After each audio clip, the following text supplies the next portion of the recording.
When did you realize your parents were total hypocrites? You're 13 now, which means you can buy your own school lunch, my mom said while signing a permission slip one day. We're not made of money, and you need to learn the value of hard work. That's when she also stopped buying me basic school supplies. Figure it out, she said when I asked for new notebooks and pens. Other kids your age have jobs, so maybe you should too. I felt confused and embarrassed asking teachers for extra supplies while my dad watched his expensive sports package that cost more per month than my entire school supply list. They'd just bought themselves a new 60-inch TV, but apparently couldn't afford a $5 pack of pencils. I started babysitting on weekends and walking dogs after school just to afford basic necessities like clothes and food. The humiliation of wearing jeans that were too short and shoes with holes burned in my chest, but I tried to act like everything was normal. Look at our little entrepreneur, Dad would joke when I came home exhausted from working. Maybe now you'll understand why we can't just hand you everything on a silver platter. I'd smile and nod while calculating in my head how to make $20 stretch for a week of lunches. By 14, they'd stopped buying me food entirely while ordering takeout for themselves 3 times a week. I'd come home starving to find them eating restaurant meals and empty cabinets. You could get a job at the grocery store and buy your own food like an adult, Mom would say, eating her Chinese takeout. The smell of their meals made my stomach ache, but I learned to stay in my room until they were done so I wouldn't have to watch them enjoy food I couldn't afford. I got better at managing money than my parents ever were because I had to make every dollar count. While they impulse bought gadgets and restaurant meals, I researched every purchase and found the best deals. I started a small business doing yard work and pet sitting that brought in decent money. The irony was that I had more financial discipline as a teenager than they did as adults. But they still mocked me for being poor when I wore thrift store clothes. It's embarrassing having a daughter who dresses like she's homeless, Mom said when I wore a secondhand dress to a family event. People are going to think we don't take care of you. I wanted to scream that they literally didn't take care of me and hadn't bought me clothes in 3 years. Dad would complain to his friends about how expensive kids were while I sat there knowing I'd been financially independent since middle school. I expanded my business and started making real money doing lawn care and pet services for half the neighborhood. My parents acted like my success was somehow thanks to their tough love approach. See what happens when you stop enabling kids and make them work for what they want, Dad would tell people. She's learned the value of a dollar, unlike these spoiled brats whose parents just hand them everything. He said this while drinking $30 bottles of wine and playing golf at the country club. But then Dad got laid off from his job and suddenly their attitude toward money changed completely. We're going through a rough patch financially, Mom explained while asking if I could loan them money for groceries. Just until your father finds something new. I watched them panic about missing one mortgage payment while I'd been budgeting down to the penny for years. They had no savings despite making good money because they'd spent every dollar on wants instead of needs. You've got all that money just sitting in your account, Dad said when I refused to give them cash. Family helps family during hard times. I reminded him that family was supposed to help family when I was 13 and eating peanut butter for dinner every night. That was different because we were teaching you responsibility, Mom said like that made any sense. This is a real emergency. They kept asking for money every few days and getting angrier when I said no. You're being selfish and ungrateful after everything we've done for you, Dad said during one of his begging sessions. We could have kicked you out years ago, but we let you live here for free. I pointed out that letting your minor child live in your house was the legal minimum requirement for parents. Don't get smart with us when we're asking for help, Mom snapped back. I was counting my savings and planning to move out for college when both my parents cornered me in the kitchen with serious expressions. We've been talking, and we think it's time for you to start contributing to household expenses, Mom said while Dad nodded behind her. You're 15 now and you make good money, so it's only fair that you pay rent. Dad stepped closer with a contract in his hands. $500 a month plus utilities, or you can find somewhere else to live. I stare at the contract Dad's holding, and my mind goes completely blank for a second. The paper has official-looking headers and lines for signatures. $500 a month plus utilities means I'd be paying nearly everything I earn, leaving almost nothing for food or emergencies. I did the math in my head fast. Between my lawn care business and the pet sitting, I bring in about $600 on a good month. Utilities in this house run at least another $150 during summer when they blast the air conditioning. That would leave me $50 for everything else. Food, clothes, school supplies, gas for the mower, everything. My parents are watching me like they expect me to just sign. Mom has her arms crossed and Dad's holding out a pen. I tell them I need time to think about it and retreat to my room before they can argue. Dad calls after me about being dramatic, but I close my door and lock it. My hands shake as I pull out my budget notebook and run the numbers, confirming what I already know. This would destroy everything I've built. I've been so careful with every dollar for 3 years. I have $2,000 saved up for emergencies and college application fees. If I paid them rent, that savings would be gone in 4 months, and I'd have nothing left over for the basics they stopped providing. I write out different scenarios, but they all end the same way. There's no version where this works without me going hungry or losing my business equipment. The notebook pages blur a little because my eyes are watering, but I'm not crying. I'm just mad and scared and trying to figure out what to do. That night, I lie awake researching on my phone whether parents can legally charge their minor child rent. The answers are confusing and vary by state, but most sources say parents have a duty to provide basic support until 18. Some forums have people saying their parents charged them rent as teenagers and it was fine. Others say it's neglect if the parents aren't providing food and necessities. I find a legal aid website that says parents have to give kids shelter, food, clothing, medical care, and education. Charging rent might be okay if they're still providing all that other stuff. But my parents haven't bought me food in over a year. They haven't bought me clothes since I was 12. I screenshot everything that seems relevant and save it in a folder on my phone. Around 2 in the morning, I finally fall asleep with my phone still in my hand. When my alarm goes off, I feel exhausted and my eyes hurt from reading tiny text for hours. The next morning, I tell my parents I'm not signing anything until I talk to someone at the school about it. We're in the kitchen and they're eating breakfast they bought for themselves. Dad's face turns red and he starts yelling about disrespect. He says I'm being ungrateful and they have every right to charge me rent. Mom joins in saying I'm acting like a spoiled brat who thinks she's too good to help her own family. I stay calm even though my heart is pounding. I tell them I just want to make sure I understand everything before I sign a legal contract. Dad slams his coffee mug on the counter and coffee splashes everywhere. He starts toward me, but I grab my backpack and leave for school early. I hear him yelling behind me as I walk down the driveway, but I don't look back. My hands are shaking again as I unlock my bike. The ride to the school usually takes 15 minutes, but I do it in 10 because I'm pedaling so hard. I spend my morning classes barely paying attention, trying to figure out who I can trust with this. My math teacher is explaining something about equations, but I'm just staring at my notebook. In English, we're supposed to be doing group work, but I tell my group I don't feel good and sit by myself. The school counselor, Mr. Gilmore, has always been nice when I've seen her in the halls, so during lunch I walk to her office. The main office secretary asks if I have an appointment. I tell her it's kind of an emergency, and she looks at me for a second before picking up the phone. 5 minutes later, Mrs. Gilmore comes out and brings me into her office. She's probably in her 40s with gray hair, and she's wearing a cardigan even though it's warm. Her office has plants on the windowsill and motivational posters on the walls. Mrs. Gilmore listens to everything without interrupting, and when I finish, she looks genuinely concerned. I tell her about being 13 when they stopped buying lunch and supplies, about working since middle school to afford food and clothes, about them ordering takeout while I ate peanut butter, about the locked pantry and the contract Dad wants me to sign. She writes things down in a notebook and nods. When I'm done talking, she asks if I feel safe at home and whether my parents have ever been physically violent, which they haven't. She asks if they've ever hit me or threatened to hurt me. I tell her no, they've never done that. They just stopped taking care of me financially, and now they want me to pay them. Mrs. Gilmore's expression gets more serious and she taps her pen on the desk. She explains that while she's not a lawyer, charging rent to a minor raises serious questions about parental obligations. She says parents are supposed to provide basic necessities until their kids turn 18. If they're charging rent but not providing food or clothes, that could be considered neglect. She opens a drawer and pulls out some pamphlets about free legal aid services. She asks if I'd be comfortable with her making some calls to get me connected with someone who can give real legal advice. I tell her yes, please. I need help figuring this out. Mrs. Gilmore picks up her phone and steps outside for a minute. Through the window in her door, I can see her talking to someone and writing things down. When she comes back, she tells me she left a message with legal aid, and they should call back within a day or two. I agree and feel this huge weight lift just from telling someone the truth. For 3 years, I've been handling everything alone and pretending it was normal. Having an adult actually listen and take me seriously makes me want to cry, but I hold it together. Mrs. Gilmore also helps me apply for free lunch right there in her office, which I should have done years ago but was too embarrassed. She pulls up the form on her computer and helps me fill it out. She says it's nothing to be ashamed of and lots of students use the program. The application asks about household income and family size. Mrs. Gilmore helps me explain that my parents don't provide food money even though they live in the house. She submits it electronically and says I should be approved within a few days. When I leave her office, I feel lighter than I have in months. Someone knows. Someone is helping. I'm not completely alone anymore. 2 days later, I meet with Boyd from Legal Aid, who explains that parents must provide food, shelter, and basic necessities to minor children. Mrs. Gilmore set up the meeting and drove me to the Legal Aid office downtown after school. Boyd is younger than I expected, maybe in his 30s, with glasses and a tie.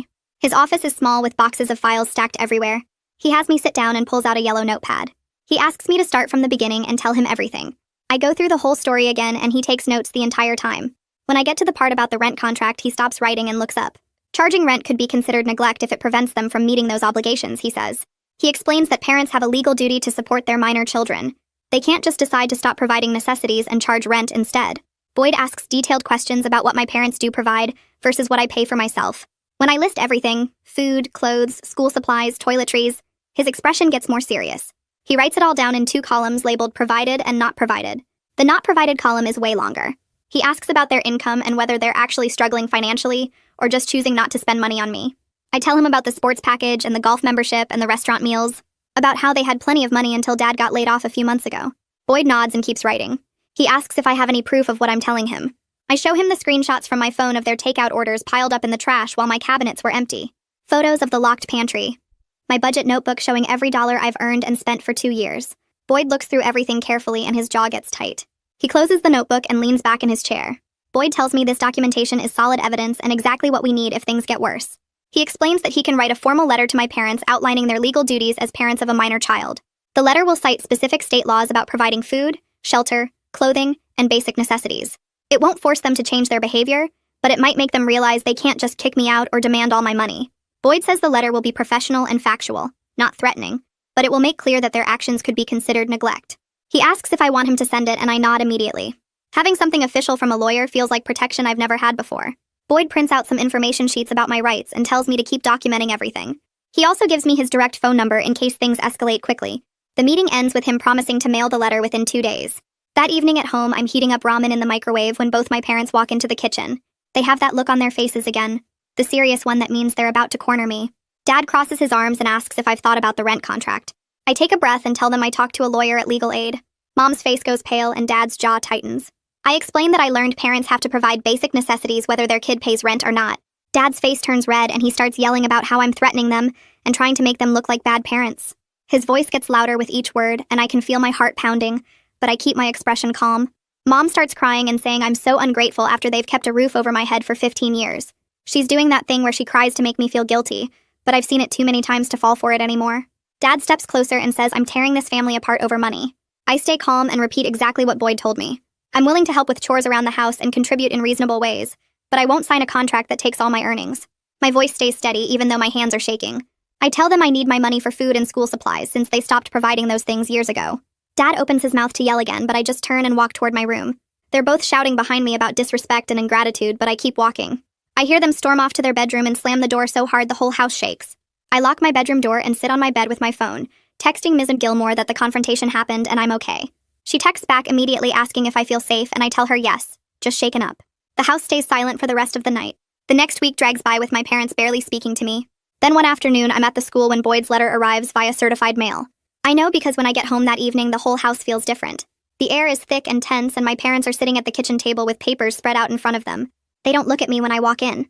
They don't say anything. I grab a snack from the limited supplies I can reach and go straight to my room. The silence is worse than yelling somehow. At dinner time, which I usually skip anyway, I hear them talking in low, angry voices, but I can't make out the words.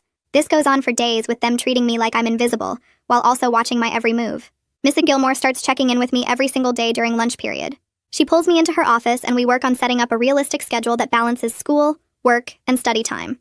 My grades have been dropping because I'm too exhausted and stressed to focus on homework. She emails my teachers explaining that I'm dealing with family issues and helps me get extensions on missing assignments. We map out which classes need the most attention and when I can use free periods to catch up. She also connects me with the school's homework help program, where I can get tutoring for free.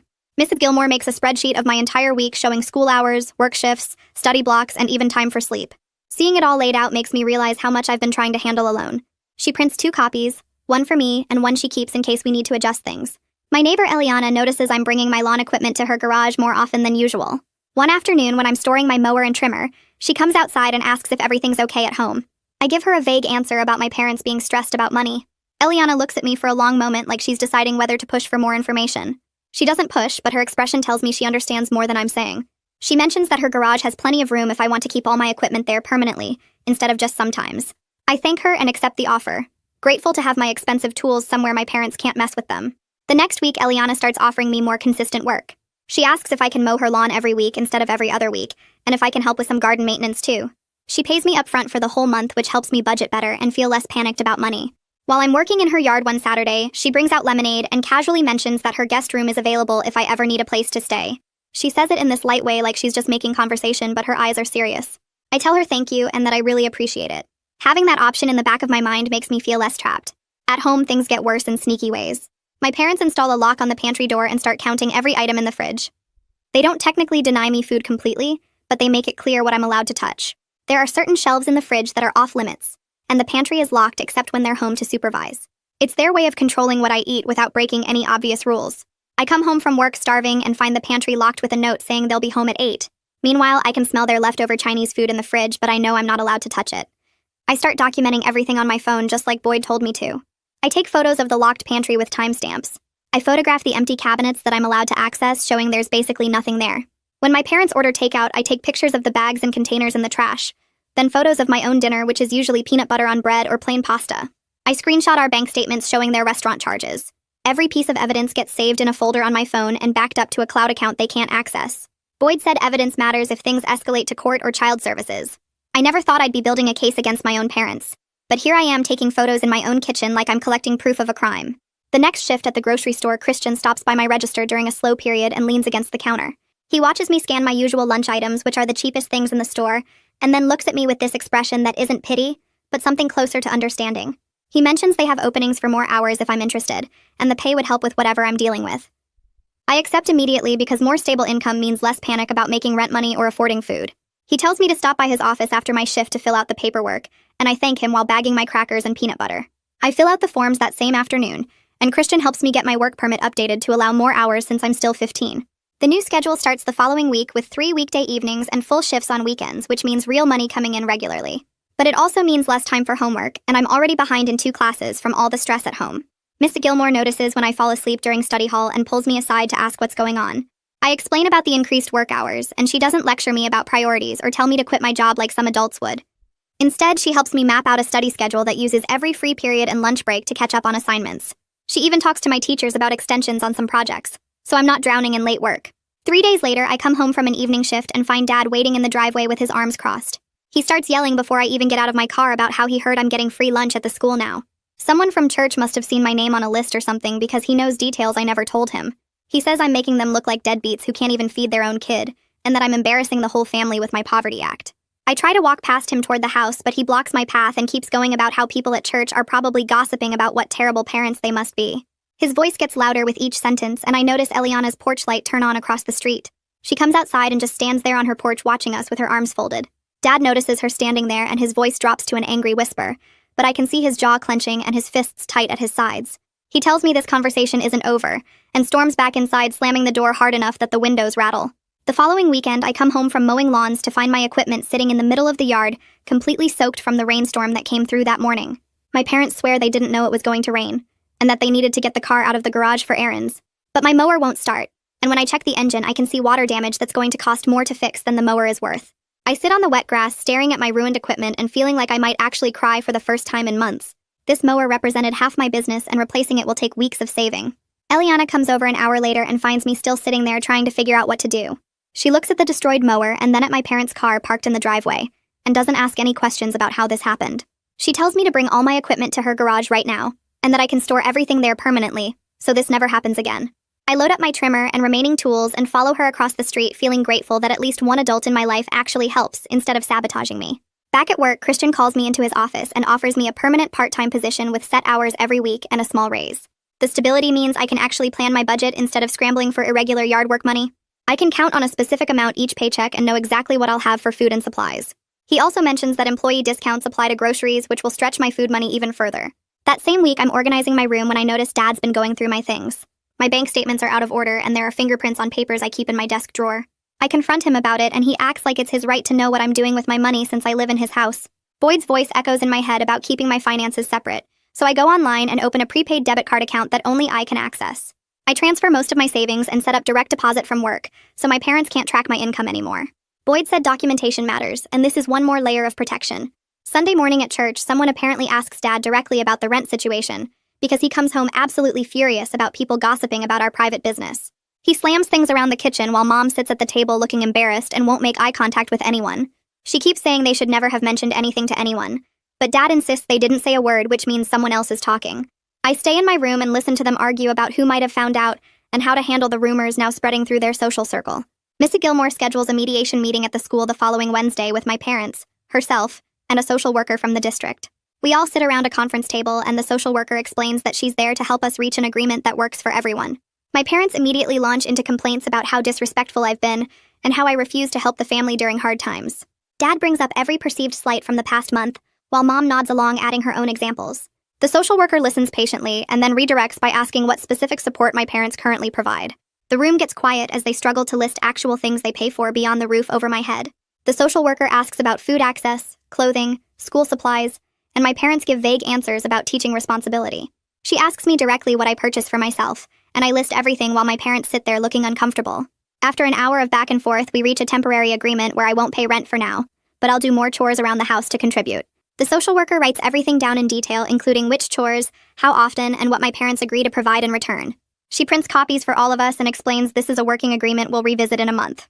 My parents sign it looking annoyed but cooperative, and I take my copy knowing this piece of paper gives me something official to point to if they try changing the terms later. A few days later, I'm coming home from the school when I see Dad loading his golf clubs into someone's car in the driveway.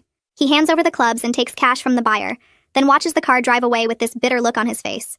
Inside, he counts the money at the kitchen table, and I hear him mutter something about paying the credit card company before they sue him.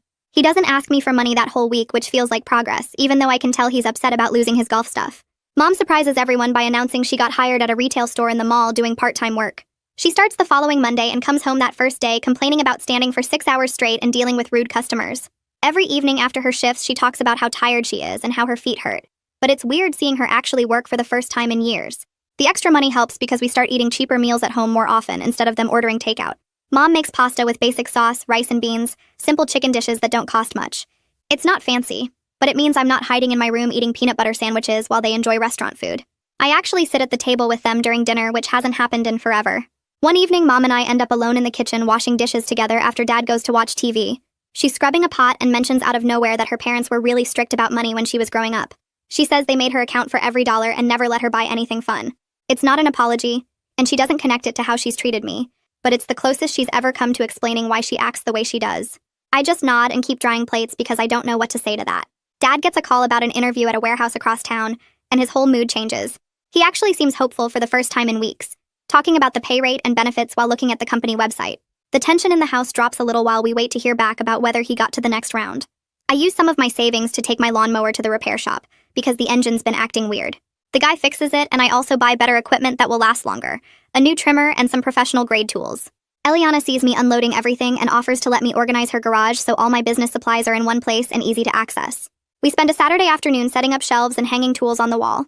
She labels everything and even makes a schedule board where I can track which clients need service each week. At work, Christian starts teaching me about payroll and taxes during slow shifts when there aren't many customers. He shows me how to read my pay stub and explains withholding and deductions. He talks about budgeting strategies and how to plan for big expenses. He treats me like an actual adult employee instead of just some kid, which feels good after being treated like a burden at home for so long. Boyd calls to check in and asks how things are going with my parents. I tell him about the mediation agreement, and he says we should create a safety plan just in case they try to kick me out anyway. He has me write down Eliana's number, Ms. R. Gilmore's cell phone, and the address of a youth shelter downtown. He explains exactly what to do if I come home and the locks are changed or my stuff is gone. Knowing I have a plan makes me feel less scared about what might happen. My parents start cooking at home more regularly, and one day I notice the lock is gone from the pantry. Mom actually asks if I want anything special from the grocery store next time she goes, which is so weird I almost don't believe it's happening. She writes down that I like the wheat bread and a certain brand of peanut butter. It feels strange but good to have normal food access like a regular kid. Then I'm walking past the kitchen counter and see the cable bill sitting there with the payment amount circled. I pick it up and notice they've reactivated the sports package that Dad canceled a few weeks ago. All that progress with selling the golf clubs and cutting expenses, and they're already slipping back into their old spending patterns. The bill is almost $60 higher than it was, and they haven't even mentioned it to me. I put the paper back down and walk to my room feeling that familiar frustration building in my chest. They can't help themselves even when they're supposed to be learning to manage money better. 2 days later, I'm doing homework in my room when I hear raised voices from the kitchen.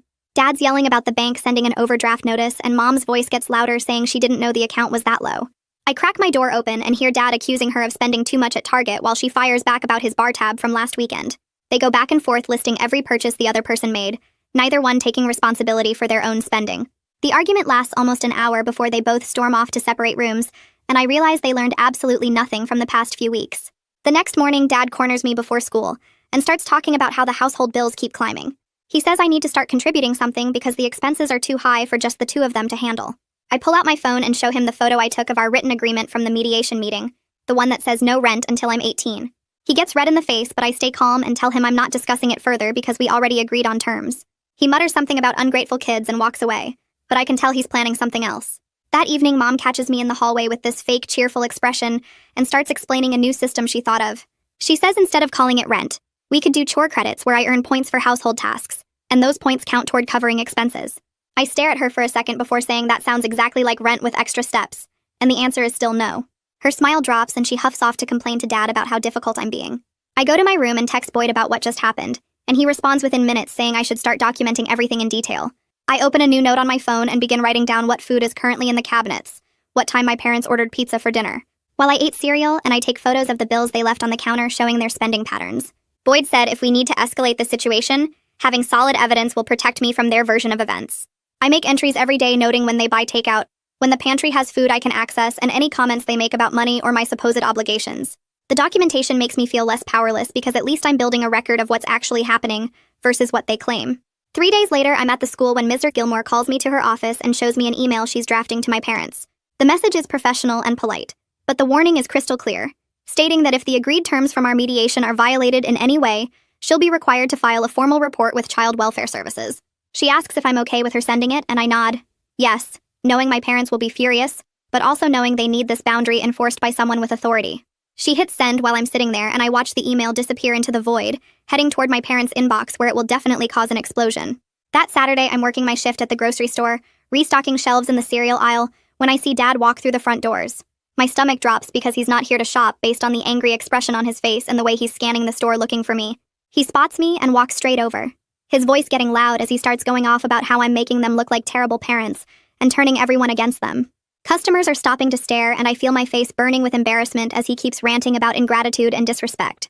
Christian appears from the back room and walks up calmly, positioning himself slightly between me and Dad.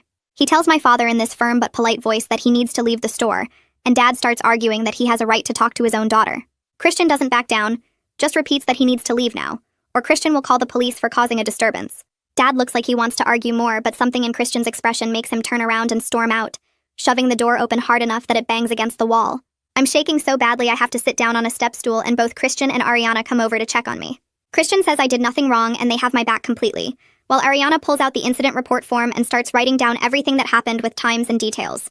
She tells me in this matter-of-fact way that if Dad comes back to the store, they won't hesitate to call the police for trespassing, and knowing they're serious about protecting me makes me feel safer than I have in months. After my shift, I go straight to Mr. Gilmore's house since she gave me her address for emergencies, and I tell her everything about the store incident. Her expression gets more concerned as I talk, and when I finish, she says she needs to file that report with child welfare now, because my dad showing up at my workplace to confront me crosses a serious line. The next day, a woman named Kathleen calls my cell phone and introduces herself as a caseworker, explaining she needs to schedule a home visit to assess the situation. My whole body feels cold and relieved at the same time, because I wanted help, but I'm also scared about what happens next and whether this will make everything worse. Kathleen schedules the visit for Thursday afternoon and says she'll need to speak with me privately, inspect the house, and review some financial information with my parents. When I tell my parents about the visit, they immediately go into panic mode.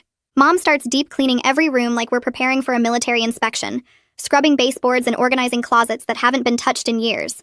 Dad coaches her on what to say, practicing answers about how they provide everything I need, and I'm just being dramatic about normal family disagreements. I listen to them rehearse their version of events and decide I'm not playing along with any of it. When Kathleen arrives on Thursday, I'm just going to tell her the truth calmly, and let her draw her own conclusions based on facts instead of my parents' spin. Thursday comes and Kathleen shows up right on time, a woman in her 40s with a professional but kind demeanor carrying a tablet and folder. She talks to all three of us together first, asking basic questions about our household and daily routines. Then she asks to speak with me alone in my room. I show her my budget notebook, my documentation of food access and spending patterns, and the photos of bills on my phone. She doesn't look shocked or judgmental, just takes notes and asks clarifying questions about specific incidents and timelines. After talking to me for almost an hour, she inspects the house room by room, checking the pantry and fridge and taking photos of her own. Finally, she sits down with my parents in the living room, and I'm asked to join them.